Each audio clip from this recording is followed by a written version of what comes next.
Today I'm going to be repotting these two ranunculus bulbs that actually sprouted.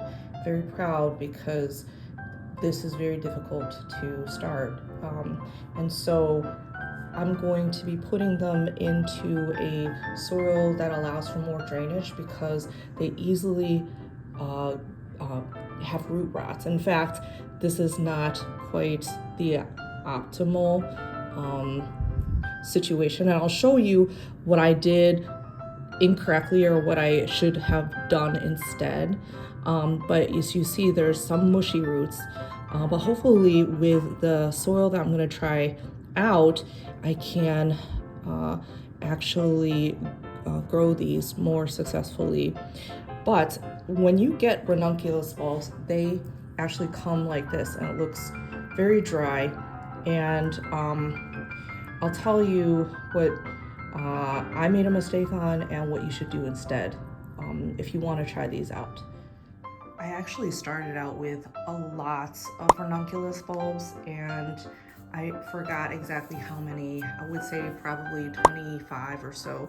And out of those, I noticed these two were sprouting, and so I tried to save the other ones, but we shall see if what I did actually worked. Anyways, once I saw that those other two were sprouting, I took them out of the medium that I had them in. They were actually in something that retains a lot of moisture, and it's not good for them. So I put them in this Giant Eagle bag. Giant Eagle's our local grocery store, and the bag is porous, allows for breathability, but I was able to stick them in, and it's somewhat water resistant, so I would put them in there and I would spray them every few days or so, and it worked. But now I think I'm going to transfer these to the pots using this orchid mix, which has some more fine bark and some more soil in there. And I don't know if it will succeed.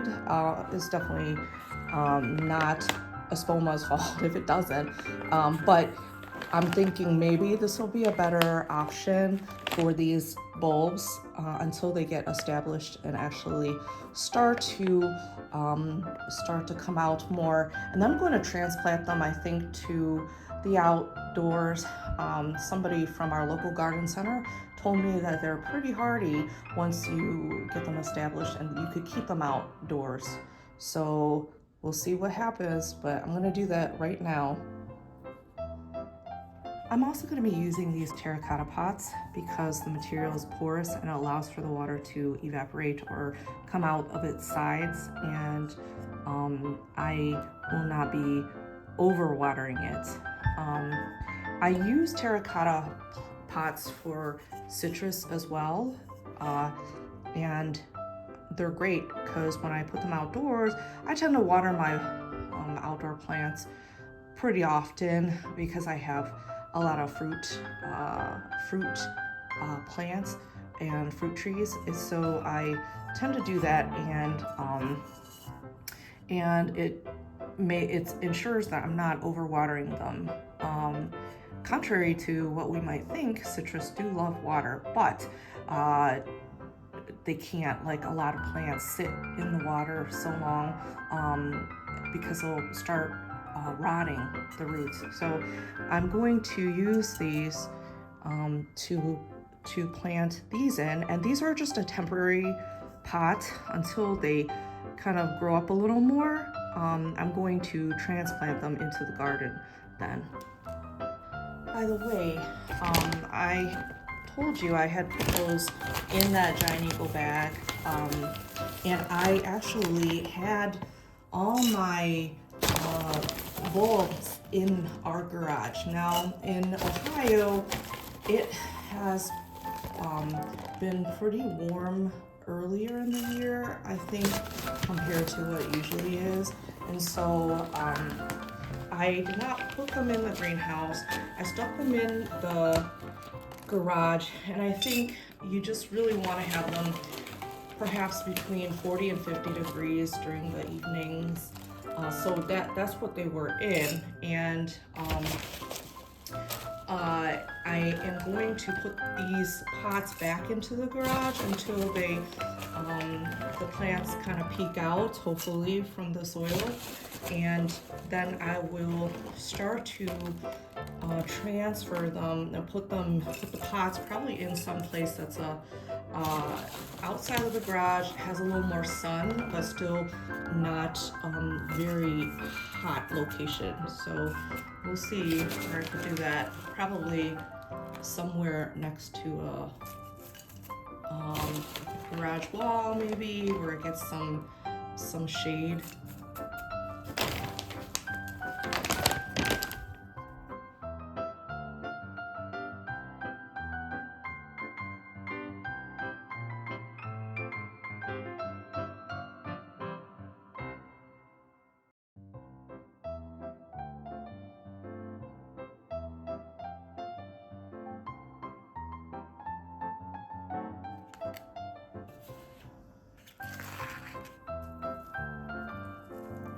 I'm just gonna water it and let it drain right through.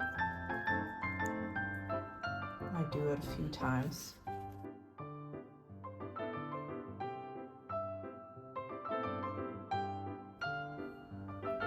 So I think my ranunculus is ready to be put outside, back into my garage. I'm not gonna put it in the sunny windowsill yet. I'm gonna wait until more green comes out of the surface. And so hopefully this will be successful.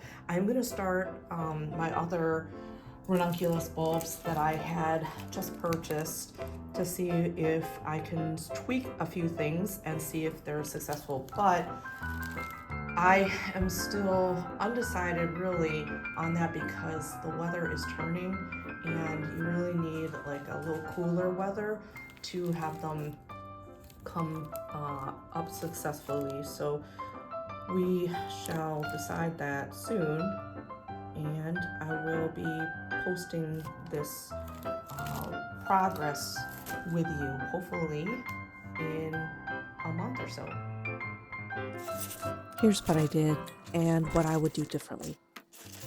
I soaked my ranunculus bulbs for about 6 hours. I think I would soak the bulbs for maybe 2 hours and then check to see if they had somehow rehydrated. I could always place them back in for a longer soak or even spray them with water as often as they need. Another thing that I did was I tried to start them in a substrate that really held on to the moisture. As the bulbs were placed in the cooler garage, the water didn't evaporate as quickly as I thought it would. This and the fact that the roots were oversaturated from the long soak actually contributed to a root rot problem and a mold issue, which of course subsequently contributed to a lack of successful germination. So I think in the future I would place sprouted bulbs in a chunky soil mixture that allows for good drainage. If you've had any experiences or successes growing ranunculus from bulb in your area, please share in the comments section.